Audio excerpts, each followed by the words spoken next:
Hi, I'm Hamidah Glasgow with the Center for Fine Art Photography. Thank you for all being here today for our Center Forward virtual reception. We're really excited to have a chance to listen to all the artists that are presenting from the exhibition. Very lucky. I was very lucky to have Charles Guice as agree to be the co-juror, co-curator, and Charles is with us here tonight. The Center Forward exhibition, we've been doing this since I think about 2010. It's been quite a while. And the idea behind it is just that it's an open theme exhibition that we're looking for sort of the contemporary photography and sort of what's happening, what's interesting that's happening right now in photography. And so both Charles and I were very pleased with the work that we were able to see and really look into, and all the artists that participated, and all the artists that submitted, because obviously there's so much great work, and we really had to weed it down. And so, and we were, again, so fortunate to have such amazing artists be a part of it. So the way that tonight's going to go is, or this afternoon, is that we are going to, Charles and I will talk a little bit about the show and the process. And then the artists that won awards are going to have a chance to talk about their work. It's all being recorded. It will be shared to our YouTube channel after the talk. So you can access it there. And then we'll take question and answer at the end. So Charles Guice, again, co-curator, I would love to have you start, if you don't mind, talking about, otherwise known as putting you on the spot. I would love to have you start just sort of talking about, whether you want to talk about the sort of the process or where we ended up, and sort of a little bit more about that would be wonderful. Okay. Well, that's okay. So I'm on the spot, all right? Well, thank you for joining us. It was, as Hamidah said, it really was a pleasure to see all of the work, and some of the people I actually know, and I know their work, and just to see the different groups of work, it really was a pleasure, and you can see that I'm fishing for words since I'm on the spot. but seriously, it really was it has been a great pleasure to see this work, and so I want to say to each of you that you should take a bow, because to have this, it was really. I'm going to repeat myself and say it was a pleasure to see it.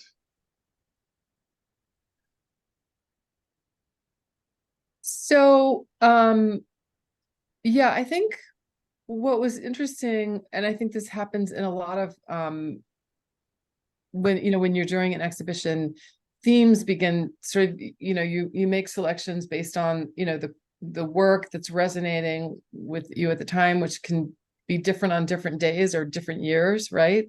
I'm sure we all have that experience. And then themes start to emerge, and there was so much in this, the themes that we both saw was so much about sort of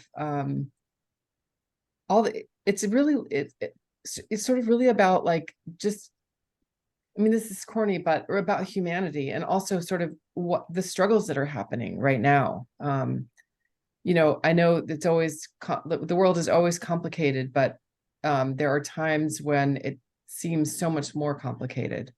And so to see all these different narratives about people's lives and concerns and loves and fears and hopes and tragedies, that's the thing about photography for me that's so, it's like soul food, is being able to share people's lives and people's history and the way that they express what they're going through or have been through or are anticipating. And so it always brings me back, is that human connection that we get through art, music, and all of that, but particularly photography in this instance. Charles, do you have anything to add? I would. I think I would repeat what you just said, and and so seriously, I think I would, and so I want to say something fresh, but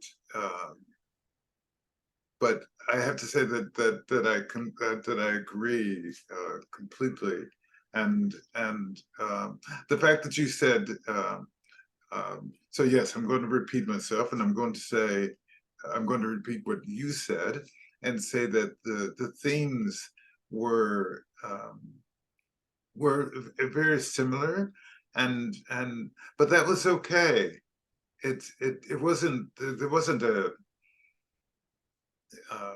it wasn't a problem, right? And Yeah. it was actually nice to see it, for not stating, that there's a theme for this, right? Mm-hmm. Absolutely. Yeah, no, I think it's more what is sort of what's rising in the consciousness, or what, people are really thinking about at a particular time. There's a lot of environmental work. Obviously, that's at the top of people's mind. I think one of the things that's interesting, has been interesting, is, how much things have changed since this, in terms of what's on the top of people's mind. How much things have changed since this exhibition was selected. So if we're ready, so basically, Filippo Barbero, I think I'm pronouncing that right. I hope I'm pronouncing that. Filippo? Filippo. And Mouneb Taim, or the Juror, were our Charles and my award, Jurors Awards, and Mouneb is not available today, so we won't be hearing from him, but Filippo is here with us from Italy, and that's why we're having this at an odd time that we don't normally have our talks. So Filippo, if you would like to begin our artist talks. Yep. Okay, share my screen. Okay. Okay. And Filippo, while you're doing that, I'm going to say that it was such a pleasure to see your work. Thank you. I'm one of those people who was late to the table with Instagram, right? And you were actually one of the people that your work, I should say, was some of the work that I said, wow, this is really good work. And so I followed you, and so when you actually entered the competition, it's a real pleasure. Thank you. I loved the.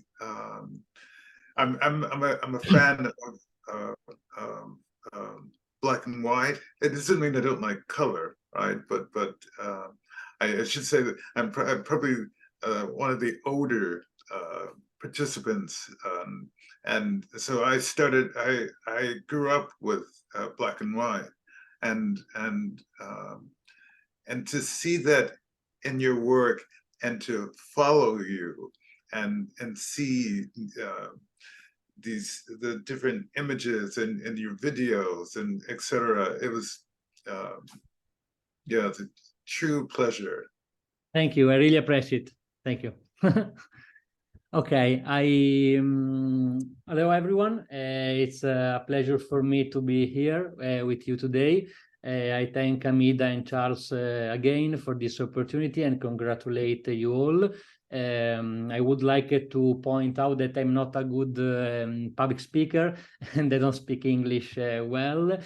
For this reason, I have prepared a speech that I read, but we try to interact with you. If you have any question, if so, it's better write me in the chat so I can translate more easily with the translator.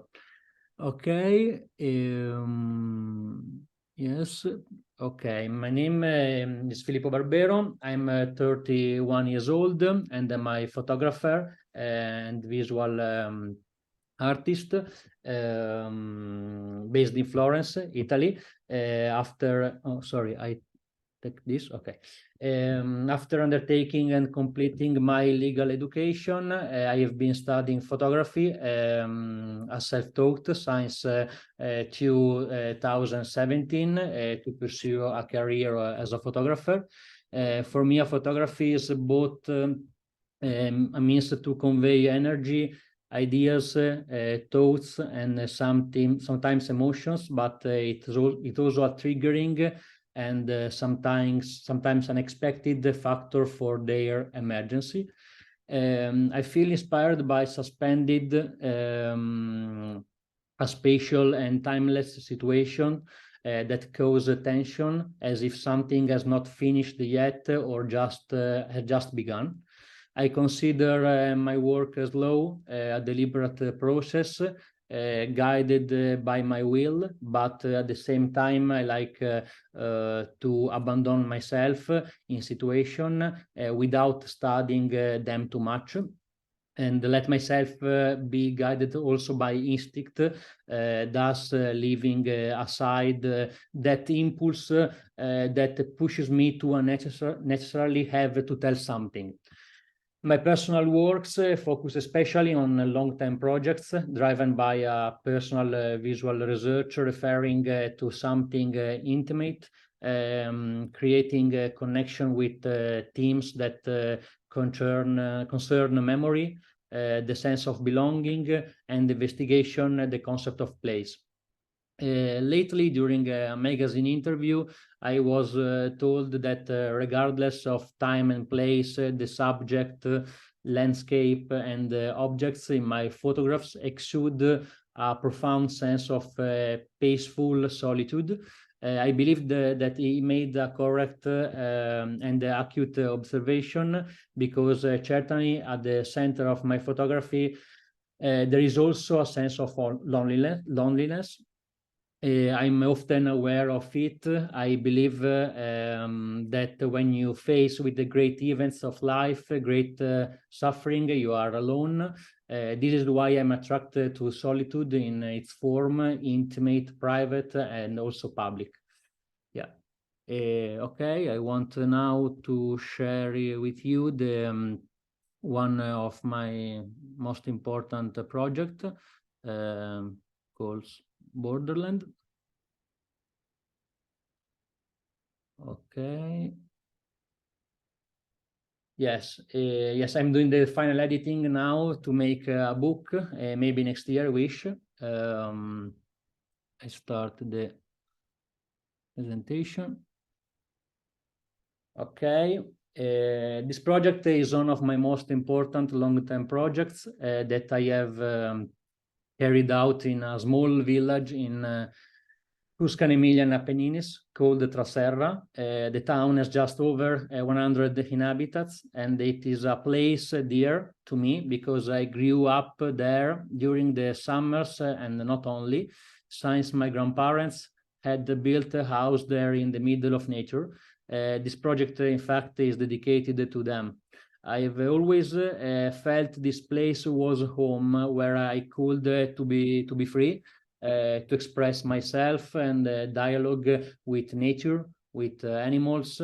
I enjoyed the silence of this place and the richness of being able to be immersed in nature, until my grandparents had to sell the house about 10 years ago, and that causing a break for me. The original home was too demanding, and they were getting old, so they were constantly changing houses. This project began maybe 5 years old with a more documentary approach, more descriptive of the rural reality and its traditions, of the sense of belonging to a certain place, and of the growth and cyclical nature of life.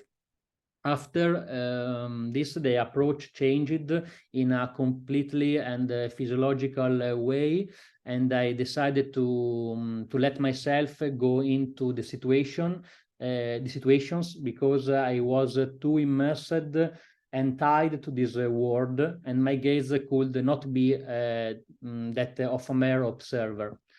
The death of my grandparents then brought another change, and I felt the need to include their presence throughout the photography archive, but there aren't in this PDF, because I'm working with the curator of the project. And in order to create a continuum between the late 30-40, when my grandfather went to this place for the first time, because there was nothing to eat in Florence for the war, and today, as an evolution aimed at an intimate redemption of my past, even the unlived one, and of the present, producing an emotional tension, which, just like on a border, is a balance between joy and pain. And now there is a post phase that I wanted to read you. All things, I start the post phase with a quote to Marcel Proust, Recherche du temps perdu, and is the link of the text. Borderland is the act of myself aimed at an attempt to claim back an experience that has constructed my identity since my tender years. This work is expressed in several concurrent and consequent and heterogeneous aspects. It is a place, a transition of age, a group of people, a way of living, a critical thinking, a stream of memories, a set of disappointment, expectations, and potential ideas. To me, everything is border in the small town on Tuscan-Emilian Apennines, and it is this dimension of indefinities that pushes me to a relentless pursuit for the traces of a time that I have not lived enough, or that I've lived too much. My past blends with my present and suggests my future steps to me. I don't know whether I should listen to it or let myself be carried away by the fresh wind, the same wind that in hot summer nights accompanied me and my grandfather. We used to have conversations about existentialism while marveling at the beauty of the constellation lying downly on a wet meadow. Everything that surrounds me wants to get close to me, rethinking the legacy of a relationship created in time. With this aim begins a process of interpreting reality without a celebratory, symbolist, or documentary intent. Rather, it turns out to be an evolution aimed at a deep redemption of my past and present being, producing at the same time an emotional tension that just an extremity or borders hovers between joy and pain. In such research, which aims to establish a continuous dialogue between memory, reality, and dream, I try to retrace over time fragments of an existence inherent to the concept of family, growth, and belonging. Yes, thank you.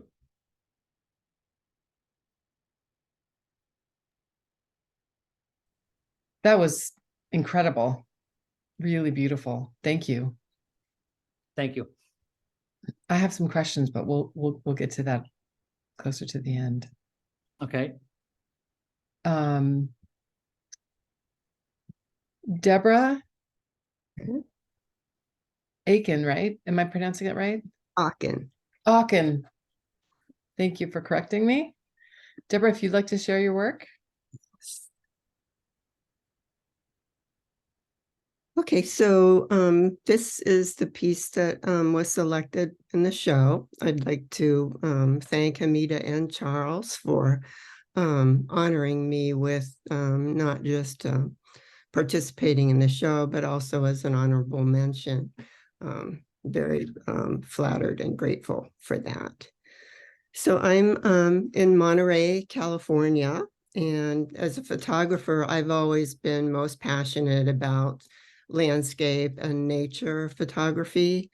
And so over the past 5 or 6 years, I've really developed a growing sense of climate anxiety from all the severe weather events that have happened around the world, and especially in my own backyard. So this series that I'm going to present just a few pieces of is called Folding and Mending. And I am actually physically folding and tearing and scorching and stitching my prints, my physical prints, as a way of conveying the world folding in on itself from the impacts of climate change. So this piece is called Nexus of the Elders, and it's a collage of 4 different images, 4 different prints taken on 2 different hikes in the coastal Oregon forest. And it's a homage to old growth trees in the forest. These large elder trees are like hubs in the forest ecosystem. They connect and support hundreds of other species of trees and plants and animals. They share nutrients through their roots and fungal networks, and they absorb as much as 3 times more carbon dioxide from the air than young trees and plants do. So these are some closer detail shots, because I know it's really hard for me to photograph these. They're very different when you see them in person. So I tried to capture some of the folds and stitching so you can see more about them. This is, I use different styles of stitching in my pieces, and in this one I'm using a feather stitch that I like the way it kind of blends into the vines and undergrowth in the background and connecting these 2 prints together. The paper that I'm using, when I started this project, I experimented with a lot of different types of paper and settled on this Hahnemuller agave paper. So it's a very thick, fibrous paper, which works really well because I can dampen the back of the images to hold the folds. And when the folds dry, they stay in place. But for the stitching, I can't just pull a needle and thread through the paper. I have to actually go in and manually poke holes where I want to pull the needle and thread through. So it's a pretty time-consuming process working on these pieces. This is kind of from a low angle. I think you can give you some idea of how the folds stand out from the surface of the print and the stitching. And then I'm going to share a couple of other images from this series. This one is called Rivers in the Sky, and it's my response to the severe storms that we suffered on the Central Coast this past winter. We had over 12 atmospheric rivers from the Hawaiian tropics hit our coast with severe storms, wind, rain, snow, power outages, flooding in a lot of neighborhoods. A lot of damage was done. And so I took photos at multiple stages in between storms in various places and rivers. This one is 2 images, and I cut a slit in the horizontal image and slid the vertical print through the horizontal ones, and then created the folds to kind of show the flow of the water. We were also very impacted by wildfires in the Santa Cruz Mountains, Carmel Valley, Big Sur. We had fires burning for months in 2020, 2021.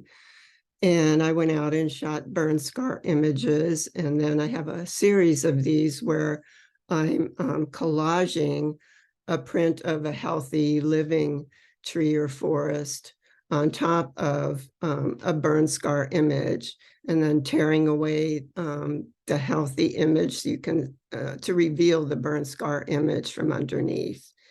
In this one, you can see pretty much how I'm scorching the edges, burning the edges.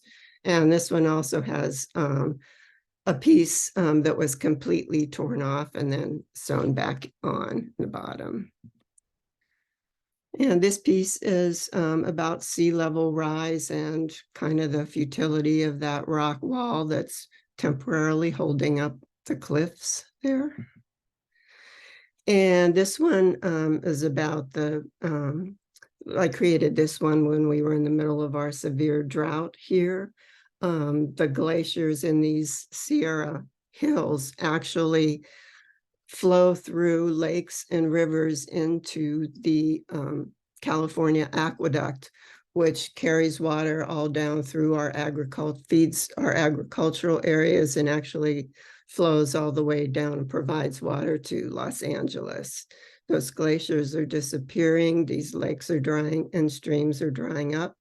So this one I've collaged a dry creek bed underneath the flowing water and stitch those pieces together. And that's what I've got to share. They're really beautiful. And she's so right. To see them in person, I've had the fortune to see them in person, and they really are stunning. That's one of the things I think that happens with some work that isn't just a flat image, not just a flat image. It's hard to render that properly digitally so that you can actually experience the work. But those I think I love the way you showed the different the angles. Thank you. Yeah. The different angles that helped a lot. Oh, great. That helped a lot. Thank you so much for sharing. So the next person will be Khalid.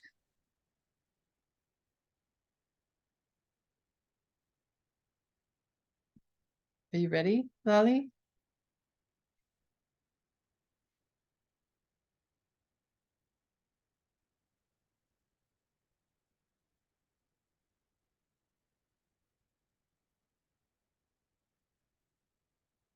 Are you in touch with her, Charles?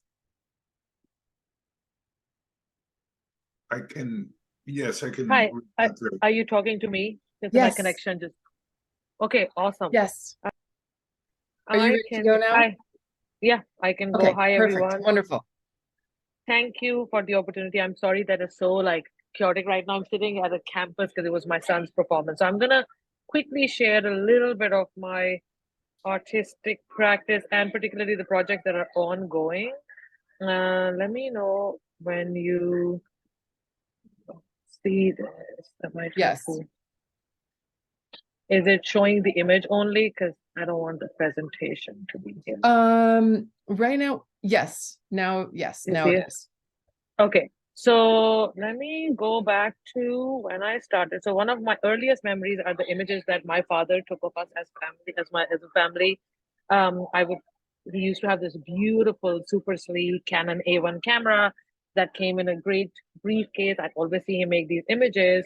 And then later on, I saw pictures of people that I loved. And that was one of the main reasons that I was drawn to photography, the emotional connection to the images, and then the subject. So I jumped at an opportunity inspired by artists like Fazil Sheikh and August Sanders to work at United Nations Development Program. So a lot of my earlier work is photojournalistic because that was one of the projects that I was working on. But the more I photographed, the more I was torn with the sense of moral conflict that a photojournalist has, because on one hand, your job is to report, to witness, to record, but on the other hand, it can also be seen as an invasion of somebody's privacy. So I made these images, but when I look back at them, I feel like I never was doing anything that was important for the subjects, or I didn't feel that I could justify coming from a place of privilege to go and photograph my subjects. Although this project was meant to give them grants, so I decided to pursue the process of image making, and I ended up in New York City. And one of the main things over there was no connection to anything that I was photographing, whether it was the tubs abandoned on the street or the overwhelming scale of everything. So I started self-portraiture, and some of the earlier self-portraiture I was always hidden, concealed sort of. And this started in 2007. So from then to now, I think self-portraiture is at the base of the work that I've continued to produce, because that's the only constant in this life that I live in the US as a Muslim immigrant woman. So I started this project, First Life, the Skylark thing, as a continuation of the self-portraiture, and it's still ongoing. And this project is meant to deconstruct the stereotypes that exist in the world. And a lot of these subjects in these images are friends, but some of them I don't know at all. I met them for the project, and they wanted to be a part of it, and it's accompanied by an audio piece and also a couple of videos. But what I want to share, so this is that project. So I have a lot of work going on, and I'm trying to figure out what to show you. So these are the self-portrait from the series called Being Between, where I used a prop for the first time called a dupatta. Dupatta is traditionally used to cover your head, but I was using as parts of my culture that I was forgetting, but also parts of my home that I was remembering. Wherever I am, whether I'm with my kid or alone, I make a self-portrait. It's kind of going back to, it's the only connection to the images, and it's the only constant that exists. So the two new projects that I'm working on right now, and this is also ongoing, is Rift, which is meant to talk about the gays. My son and I were separated in 2018. So this is a combination of the union and the fragmentation that happens. Time gets warped, time and space, when I'm with him or when I'm alone. So these singular self-portraits is where time passes in a different way than when I'm with my kid. And then the pieces that were selected from this other ongoing series called Letters to Azan. So the eventual goal for that is to turn it into a book. And it's going to be a combination of text, letters, documents, and there are letters that I write to my kid, and a lot of them are going to be in my language, but there will be a translation hopefully on the next page. But there is also text from my parents.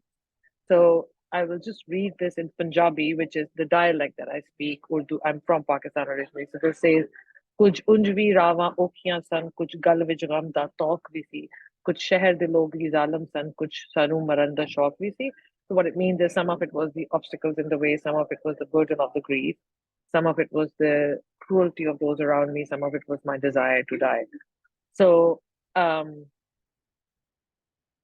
it's a really hard project to work on, because it talks about the loss of separation, or the loss and the separation between my kid and I, from my point of view, but also from my family's point of view. That's why their writing is incorporated.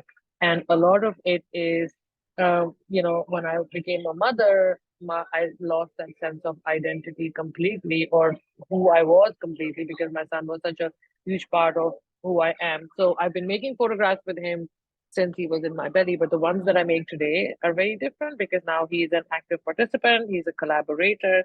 A lot of the times we let the, I let Azan decide what the pictures are going to turn out to be. So this is going to be a combination of these texts. The main text is the letter that I've been writing to him for a long time, because it's the 5th year of our separation.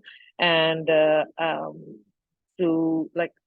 been traveling 16 and a half hours and just relocated actually. So yeah, that's that project. And I think the main, one of the main things that I've been interested in my work is to have people be moved when they look at the world, to have them think of a different perspective, to humanize a certain group of people, to have empathy be built. And I feel like with this project, the kind of vulnerability that it poses and the kind of questions it asks, it maybe does stir some of that. It also, at the root of all of the work that I make, is the notion of representation and how it has existed historically. And I'm meant to leave a new document and to challenge the stereotypical identity label and the box that I am put in as a immigrant from Pakistan. So yeah, that's this project, and I think I'm gonna end here. I'm sorry if it was too cluttered, but that's the best that I could do in like 2 seconds. So I'm gonna stop here. Does that make sense? That was wonderful. No, you did a wonderful job. And again, my apologies. Lolly was somehow left off the email. And so there was, yeah. So you did wonderful. Thank you for sharing the work and taking the time away, because I know you are there with your son. So yes, absolutely. No problem. Thank you. Yeah, thank you. Thank you for sharing. Up next will be Mona Bozorgi.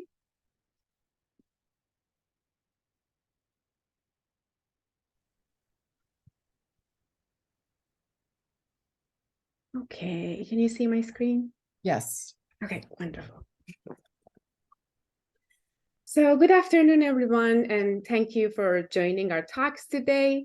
Thank you to the jurors for the honorable mentions and for including my work in this beautiful exhibition. My new series, Threads of Freedom, is a response to the recent uprising in Iran after the killing of a young Iranian woman by the morality police for not covering her hair properly. People, particularly women, have been coming to the street, removing their headscarves and trying to, burning them or cutting their hair. They have regularly also shared their photos as a political act. So I printed these images on fabric. The fabric in this project does not cover women's hair or bodies. Instead, it becomes a surface that reveals women's bodies and their stories. As I currently reside outside my home country, I find myself overwhelmed yet empowered by the shared images that connect us. I feel responsible for spreading the messages of the protesters and showing various aspects of the violation of women's rights in Iran. I collected publicly shared images of Iranian women on Instagram and printed them on silk, then mixed, layered, deconstructed, and reconstructed through hours of tedious work to pick apart and reweave them. This process for me is a form of protest, a way to resonate with the struggle, to participate by reweaving our stories. This is one of the work that was included in the exhibition. Throughout history, women have had a complex relationship with making and consuming fabric. Fabric was utilized to simultaneously conceal, beautify, and in the case of Iran, objectifies women's bodies. In Threads of Freedom, I carefully separate the threads to dismantle the fabric, to reveal or cover the bodies and spaces, and to redefine traditional entanglements between women, fabric, and representation.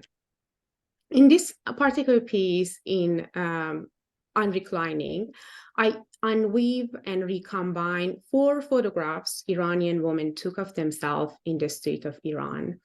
The photographs depict the women after they have removed their headscarf in front of the Azadi Tower in Tehran, while making the victory symbol with their hands.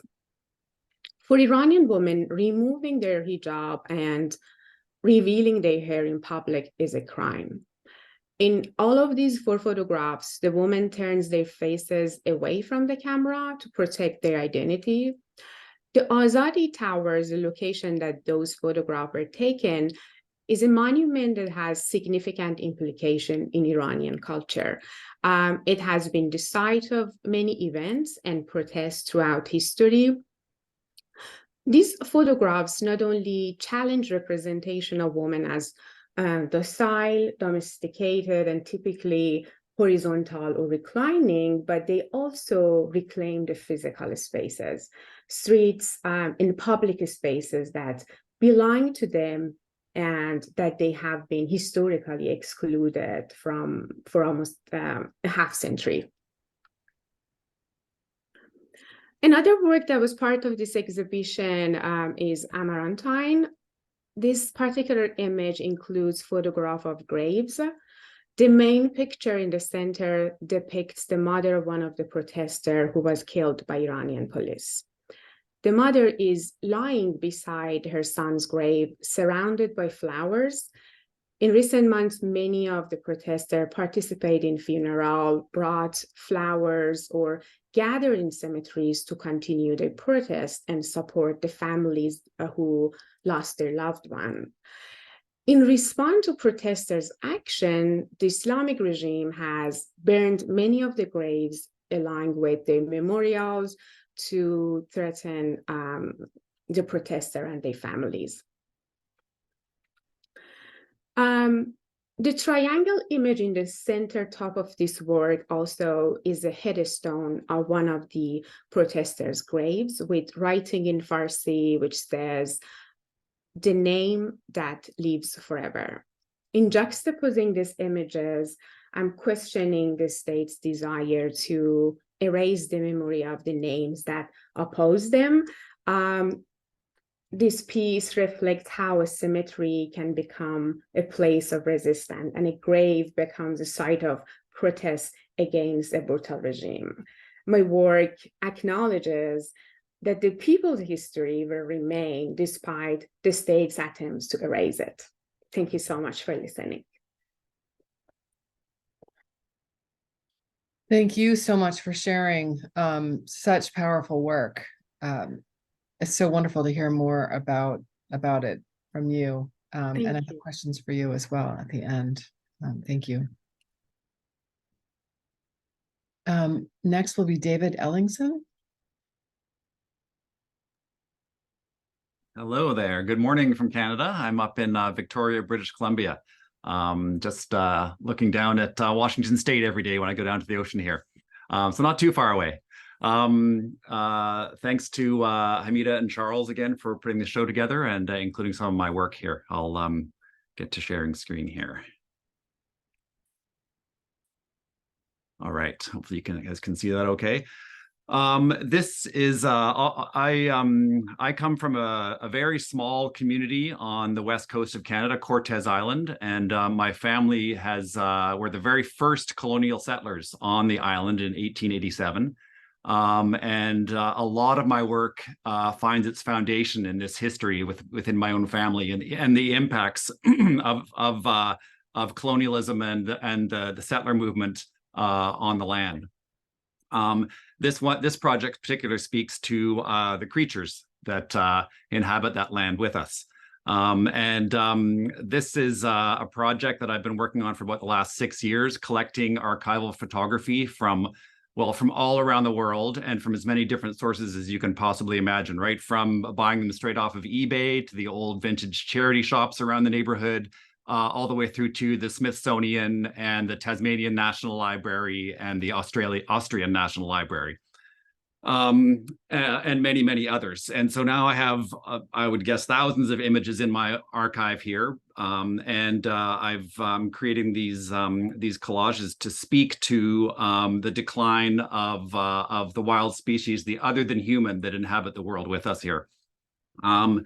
It was really started off with the World Wildlife Foundation making the announcement that since 1970, the average population of wild species on the planet have declined by half. And that immediately made me think of what must have been like before 1970, which coincidentally was my first year of life on the planet. And so I started to collect photographs from the dawn of photography as early as I could get, right through to 1970. So we see images like this one here. These are bison skulls and bison bones from the hunting and killing that happened across the prairies of North America. And on the right-hand side, you'll see one of the most famous ones that we have seen before, but including other ones from the Northwest Territories in the center and Alberta on the left there, and bringing these together to try to communicate a sense of the scale of the extraction that humans have perpetrated across the landscapes that they've inhabited here. And so again, using many different types of these are Polaroids that I found on eBay and brought these together here. A lot of these photographs also come with their own stories. This one here is perhaps one of the best examples, with the logging on the back of the truck there, that gigantic old growth tree. Debra, I was very interested in your prints there to see that work there. And a lot of connections there with our works. Because my own family, again, has been involved in logging for 5 generations ever since we were first there, and are still involved in logging. And we're down to the last 3% of the old growth trees in British Columbia now. So that's of key. But the gentleman standing on the elephant there is Archduke Franz Ferdinand, who is probably the greatest example I've come across yet of an extremely prolific hunting career, having killed over 270,000 creatures in his lifetime, which of course we all know was cut short and precipitated the First World War. So we see there's some really interesting stories that have come out through these images again revisiting the farm where I was raised on Cortez Island. And this is my great-grandfather, who just after shooting a bear, and that was the last black bear we ever saw on the farm on Cortez to this very day. So these are, I try to intertwine as much of my family history as possible in some of these photographs. This one is veering into, I've got some other images at the end of the slideshow here to show you, as this project has spawned a second project after this first one with the all of the animals. But looking at, again, the logging industry across North America here. Let me just zoom down to the other ones down here with the movement into these. This one isn't part of the show, but these ones are part of the new series I have coming up, looking at other forms of extraction, particularly the deforestation, the oil industry, and also mining.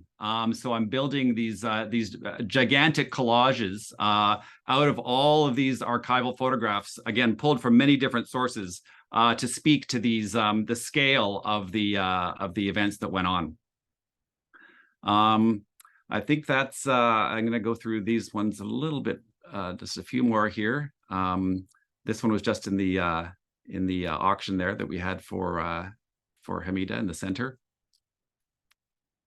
I'm very much a large part of my my interest in photography is through the craft of photography. Again, I can't come from a blue collar working class family. and the actual materiality of photography, the imagery, the prints themselves. It was a bit quite an important part of this this project, and it took me a long time to figure out ways to bring those together and maintain as much of that original material feel of the imagery itself, while still putting these together digitally. That was one thing at the start of the project. I realized I couldn't bear to start cutting up these old original photographs, and so immediately became a digital project. So that's my project there, and thank you, Hamidah and Charles, for including these two images in the exhibition. I'm really proud to be a part of that, and yeah, thanks again. All right. Thank you, David. That's amazing. I love the new work, by the way, that I haven't seen. I've got lots to show you. Yeah, I look forward to it. You know, it's interesting, David. I know your concern for the land and for creatures goes so deep, and you're also this really bubbly person, and so it's like combining those like is it's interesting because you're so bubbly about the work, and yet the topic is so serious. Mm-hmm. I know how deeply you feel about that. It's a challenge. Yeah, I bet. Thank you. Thank you. Thanks. Susan right. Goldstein. Hi. Hi.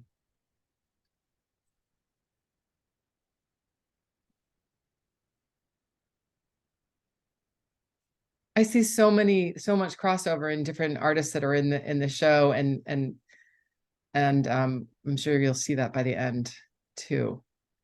Yeah, it's been interesting recognizing some of the crossover. It's good to see the interesting work of my fellow photographers, and I want to thank Hamidah and Charles for selecting my image for the exhibit, and thank you, Hamidah, for choosing it to receive an honorable mention. I live in Denver, Colorado, and I'm a former newspaper photographer. When I pivoted to fine art a little over 20 years ago, I was compelled to bear witness and photograph the ruins of a destructive wildfire that started on a very windy day in late December of 2021. More than 1,000 homes on the plains east of the Rocky Mountains near Boulder, Colorado, were destroyed by the Marshall Fire. I had no intention of exhibiting the individual images of the fire's destruction until I began combining elements of seemingly unrelated images, including the Marshall firework, to make new photographs in this body of work, Shifting Perspective, Global Warming and Climate Change. Each image includes an abstract tiled component that metaphorically represents the beauty, symmetry, and natural balance found in nature. When layered with my documentary images, the composited photographs offer a different approach to draw attention to both the causes fueling global warming and the devastating results of climate-related disasters. I have intentionally incorporated hard lines in this work to allude to the difficulty, both the political and the physical challenges the world faces trying to find and implement solutions to this man-made crisis. So this is the image that's in the exhibit. The juxtaposition of the negative of a dead tree with the black charred remains of other trees is intended to be perplexing. Standing in the midst of the devastation, I found myself thinking about climate deniers and how inaction is threatening all of the living creatures that inhabit this incredible earth that we share. I admit that I see haunting beauty in the devastation. The sagging brick wall was in an affluent neighborhood where most of the homes were destroyed. Many of these homes had basketball hoops that were mounted on metal poles, and those poles survived. When I took the documentary photographs that are included in all of these images, I had no idea I would decide to transform them into elements that are built into this work, or that I would add the metaphorical abstract element to each image to represent the beauty and balance found in nature. The process of combining and layering the work is a bit like trying to complete a puzzle that has an infinite number of pieces. I continue to search my photo archives to find images that are related to the land, to the environment, pollution, extreme weather, and other related topics. The next step is to hunt for just the right element. And that process is like a treasure hunt, trying to figure out how to combine these elements. And I'm continuously experimenting. The process I'm using is not predictable, so it does require a lot of experimentation. There has been relentless housing development along the Front Range of Colorado, and farmland is stripped of vegetation. The earth dries up, and by the time buildings are constructed, the topsoil has been lost to the wind. Until last spring, the entire state of Colorado was experiencing extreme drought. The next two images include an element of the human hand and the hand in a skull. We are responsible for global warming, and in the short 200 years since the Industrial Revolution, we've damaged our natural environment in many ways. Even the fireworks we use for celebrations seed the air with and land with toxic chemicals. I will keep these last few descriptions short for the sake of time. Steam mixed with carbon dioxide from an electrical generation plant in Denver that until 10 years ago was burning coal. It now burns natural gas. There is a refinery north of where I live that I can see from my windows, and it is constantly violating all of the environmental regulations. It was built in 1940, and this is an example of one of those events where pollution is spewed. And this is another event. It was shut down for quite a while, but it has reopened and is continuing to exceed the limits of what is allowed to be introduced into the environment.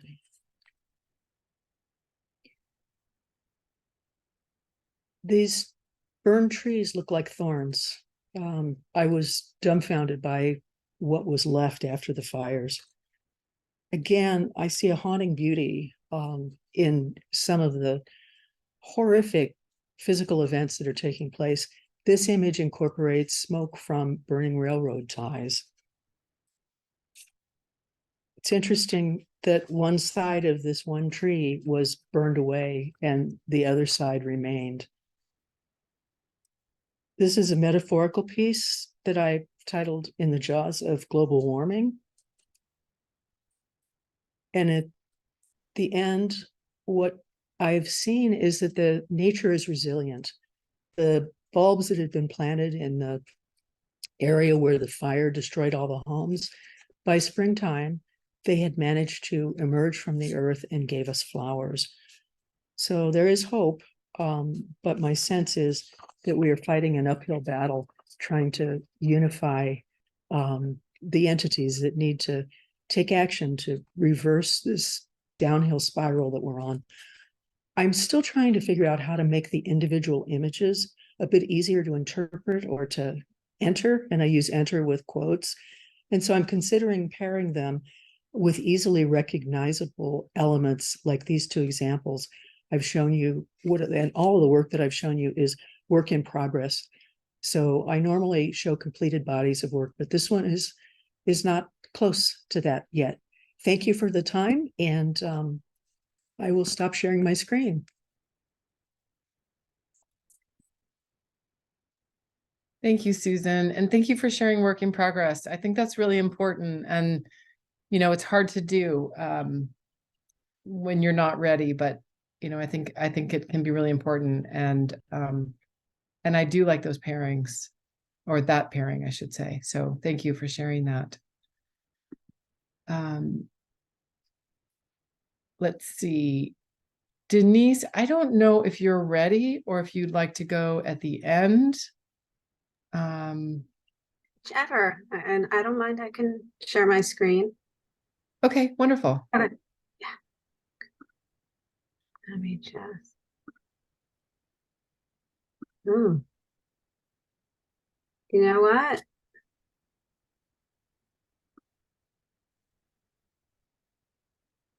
Is it asking you to update or to do something? No, it's asking me to, it's very strange. I have shared my screen on this a million times. You know what? Skip me. I'm going to have to quit and reopen. Yeah, that happens a lot.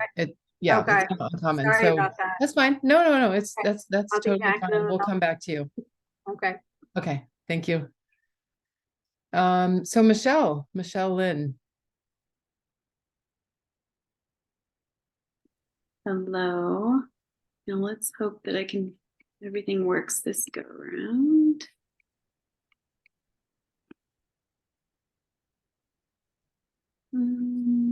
Where is my...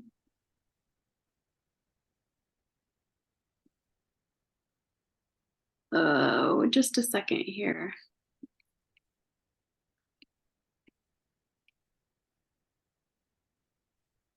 There we go. Let me double check.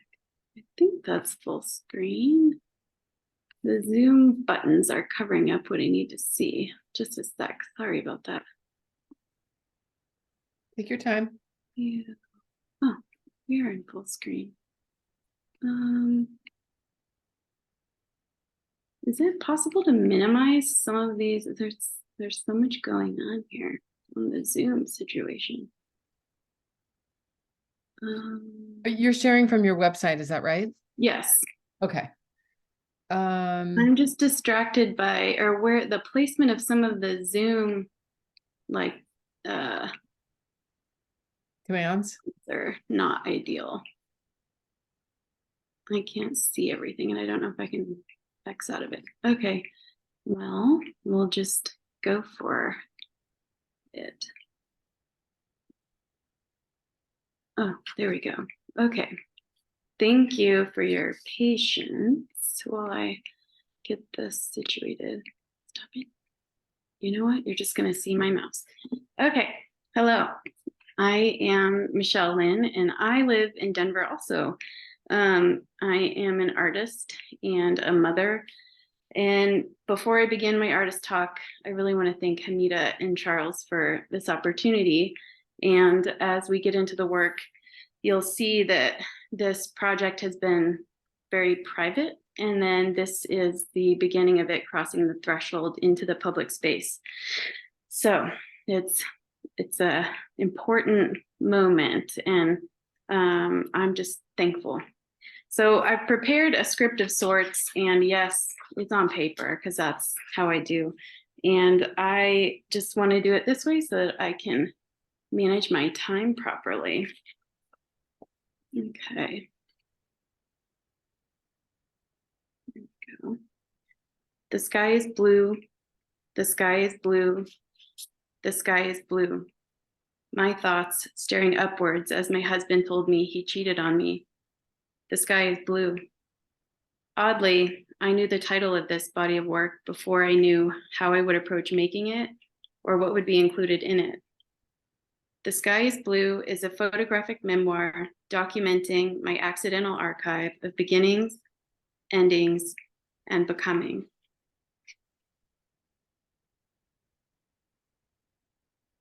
I discovered a beginning for this project in the things teenage Michele kept while falling for her first love. I did not know then that he would become my husband, the father of my daughter, and heartbreakingly, my ex-husband too. This is a suitcase that holds stuff from my past, hence baggage. It has keepsakes in it from before my marriage on one side, and keepsakes collected during my marriage on the other. Since I ended my marriage,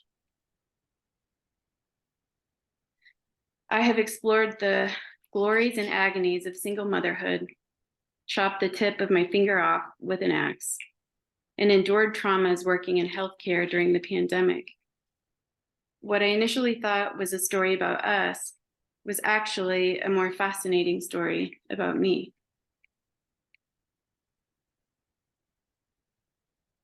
Writing has become a vital part of this project. It helps me discover and articulate common themes found while digging through the archive. The following is an excerpt from my personal essay, The Resume of Life. 13 years ago, I graduated with an MFA in photography from one of the most prominent fine arts master's programs in the country, the San Francisco Art Institute. I excelled.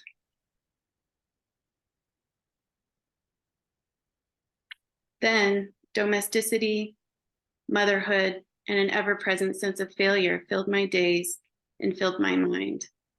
The Sky is Blue is a project about the gaps in a woman's resume. It's about the life-altering seasons that actually dictate the arc of a career. All the invisible accomplishments achieved while losing oneself in love, in marriage, in motherhood, in divorce. It's about learning how to navigate personal difficulties and cultural expectations as a young woman. And figuring out how to raise a daughter of my own at the same time. No one tells you in grad school how to take care of a 3-year-old and get divorced as a stay-at-home mom.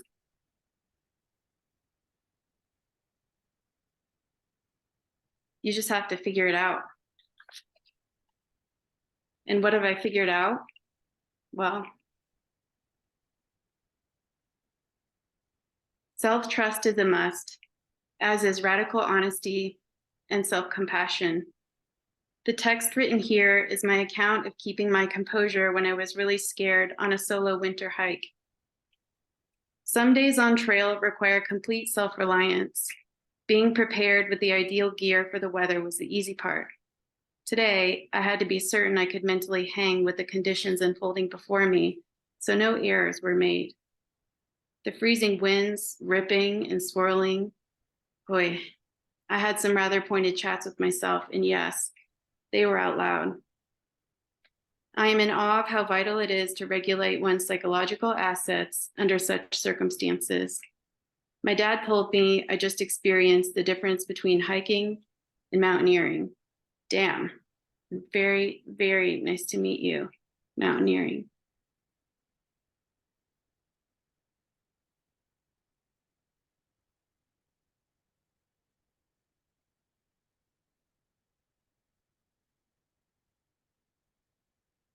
I want to end on this image, last lorazepam.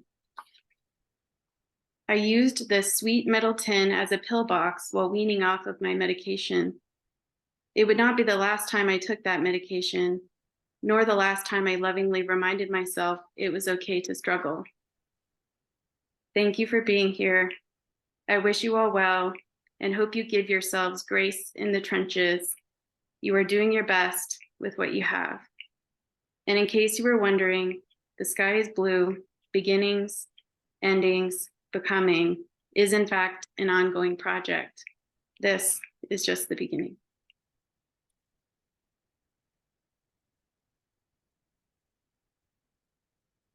Sorry, you choked me up. Mm.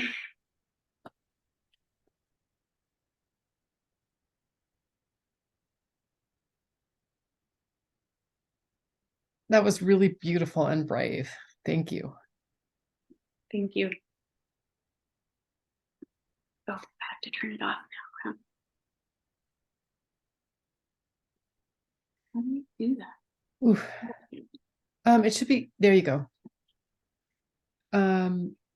Dean, are you ready to share your screen? Yes, I am. Give me a brief moment here. You bet. Thank you, Dean.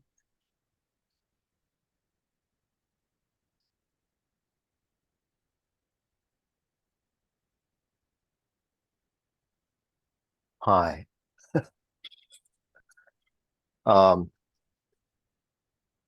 My name is Dean Terasaki, and I'd like to thank Hamidah Glasgow and Guice for including me in this event. I'm deeply honored to be among such brilliant artists. So I'm going to talk to you about a couple images and sort of background about how they were made, and we'll look at a couple other photo montages. The two that we're going to talk about are Math Saved His Life and Landing. So my images start with this sort of shared visual experience of the snapshot, and in our archive there's this image of my father and his father, my grandfather, And this is actually at the moment that he's departing for basic training, I think, to be a soldier in the Second World War.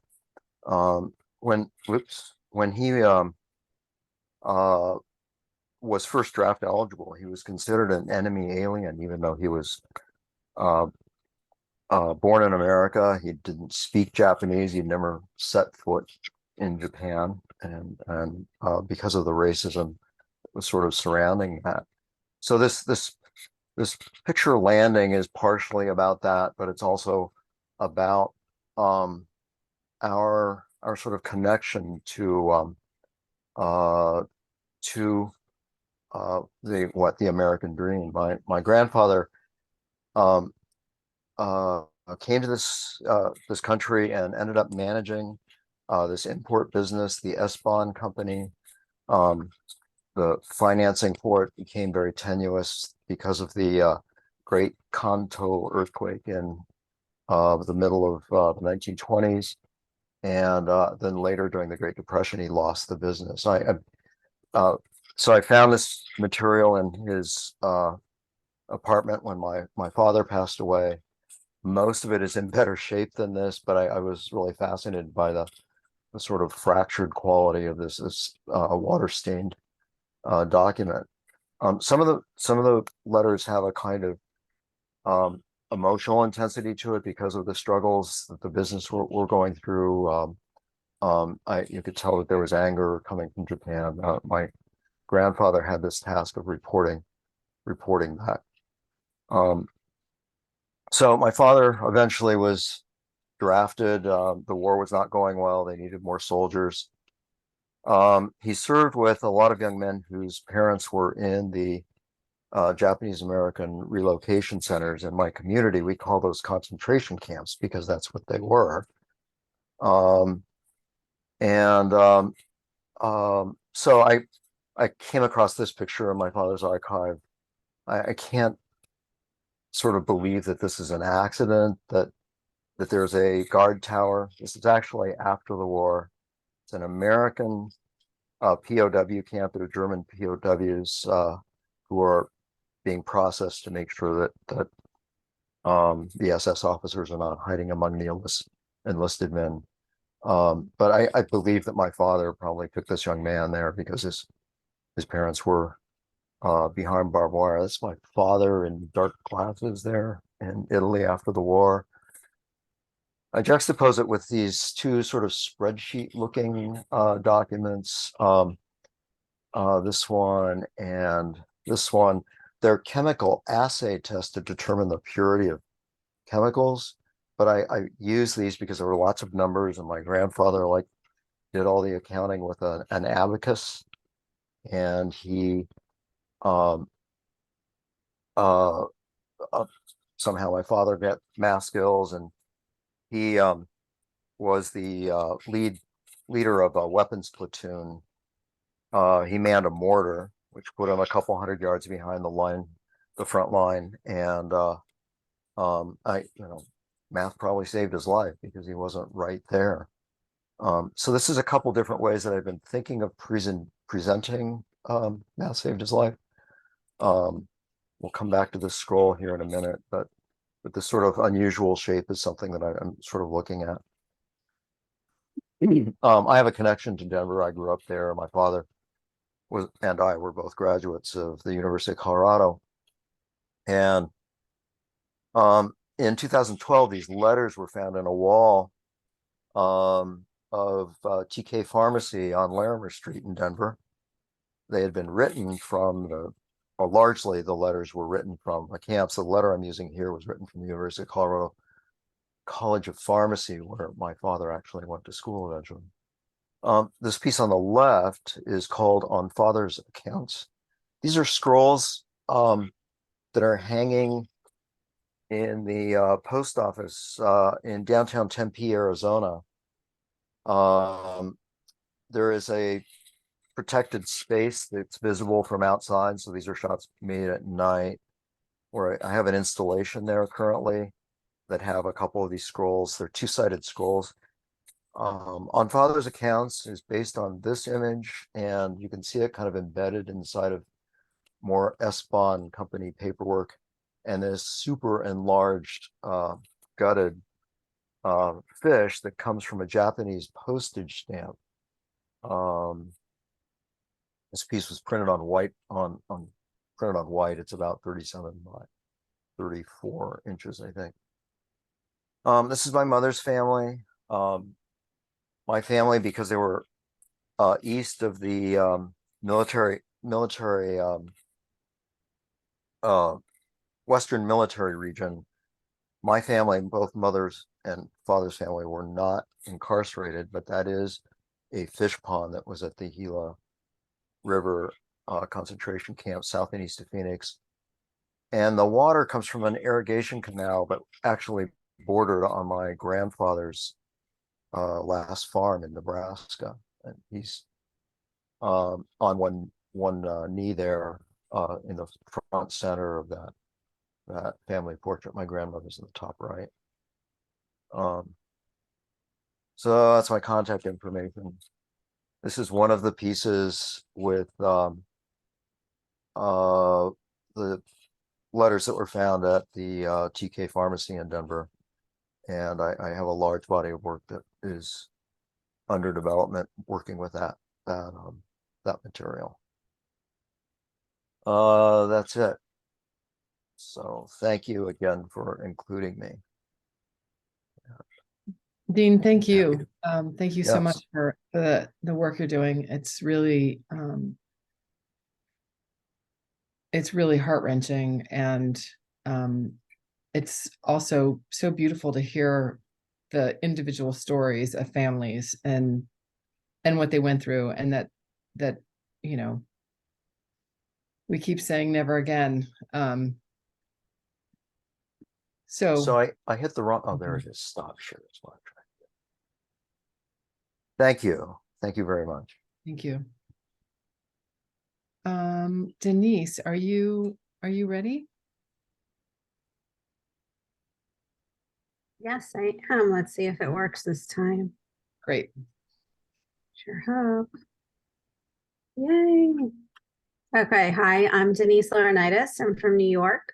I want to thank all of you for including me in this exhibit. I'm really, really honored. This project, I'm going to show you a little of my work in addition to the image that's in the exhibit. My work is very personal in nature. It all stems from grief. I lost my father at age 5, and my memory is lacking. And so what's in my work is a lot of presence and absence. And I'm starting with this project here. It was called Memory is a Crashing Wave. It's sort of chapter 1 in my story. And when COVID started back in 2020, I realized that I was 47 and my son was 5, and that was the same age difference as my father and me when my father was diagnosed with a terminal brain tumor. He died before his 48th birthday. And it was dumbfounding to me that I could actually have the same exact age difference as my son. And I was looking at my son saying, wow, I was really young. And then I was looking at me saying, wow, my dad was really young. And so I asked my mother for my father's things, and I used that year to learn a little about my father that I didn't know, and deal with almost the grief. I don't know if it was of outliving him or, when I turned 48, a weight had been lifted. So I'm just going to scroll through some of these so you get to see this work of looking to my family as a way to, hold me, if you will.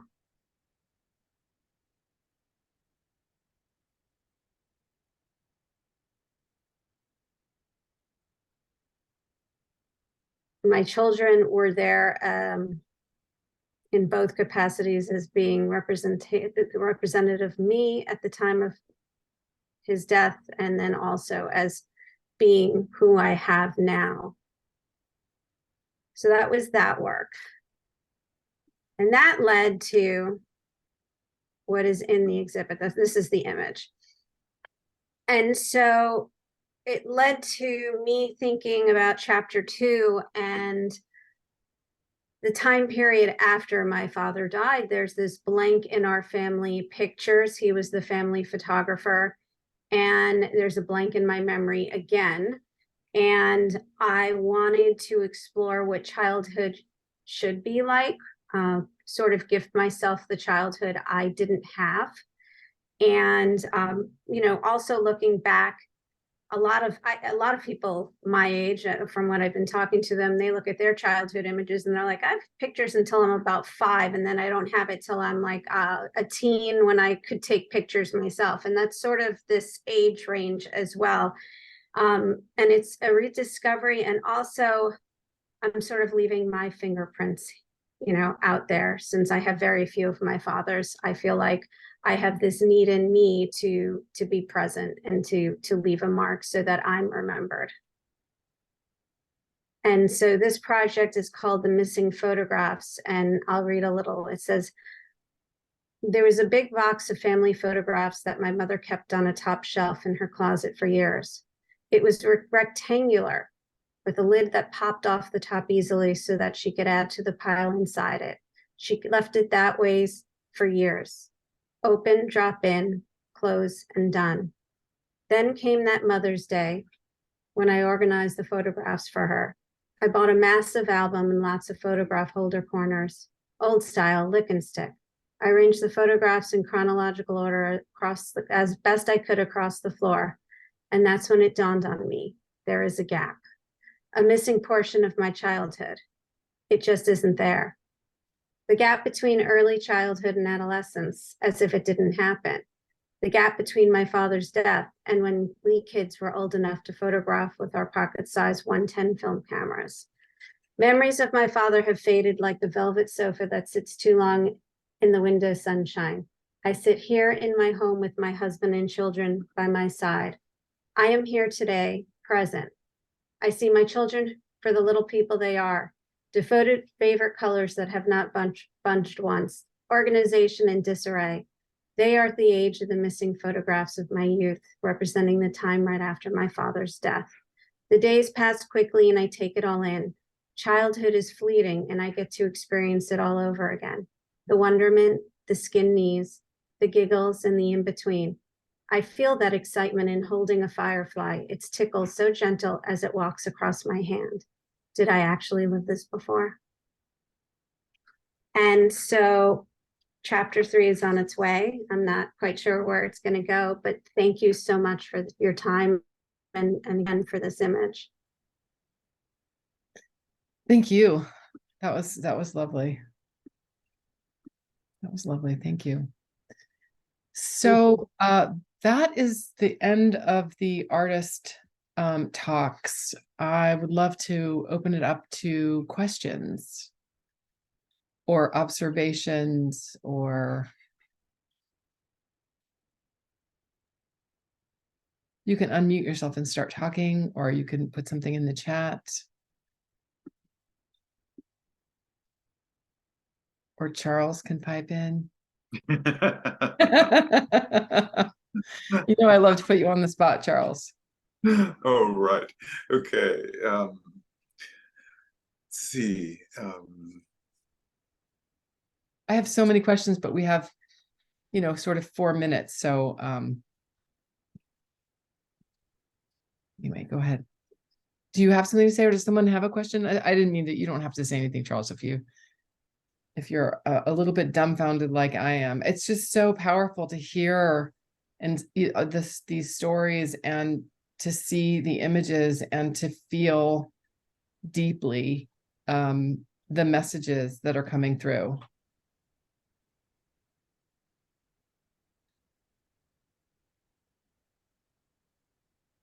Teresa says, thank you.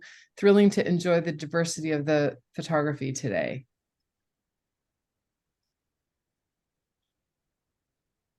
Denise says, thank you, everyone. It was deeply moving to hear all about your work and its importance.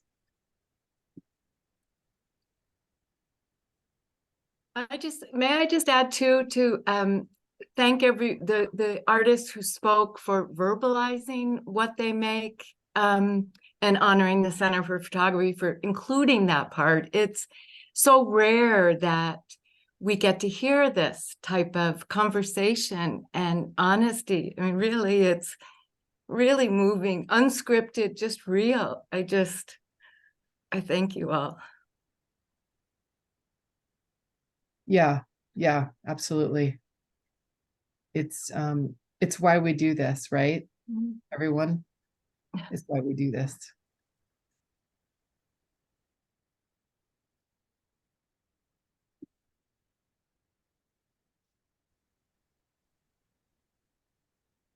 Grace says, thank you. Sorry, people are typing. Thank you so much to everyone that presented. This was such a moving and honorable presentation from each and every one of the artists. Patricia says this artwork has been stunning, and it's been so inspirational to listen to each artist talk about their work. I really enjoyed this. Thank you, everyone. Again, we will be posting that on our YouTube channel. So if you want to share it, or I shouldn't say if you want to, I really encourage you to share this so that the artists who presented tonight or today, so that their message gets out, so that their work gets out, so that more people have access to this. Dean says, I'm in awe of the courage displayed by the artists, all the artists, and I couldn't agree more. And you too, Dean. Thank you for that.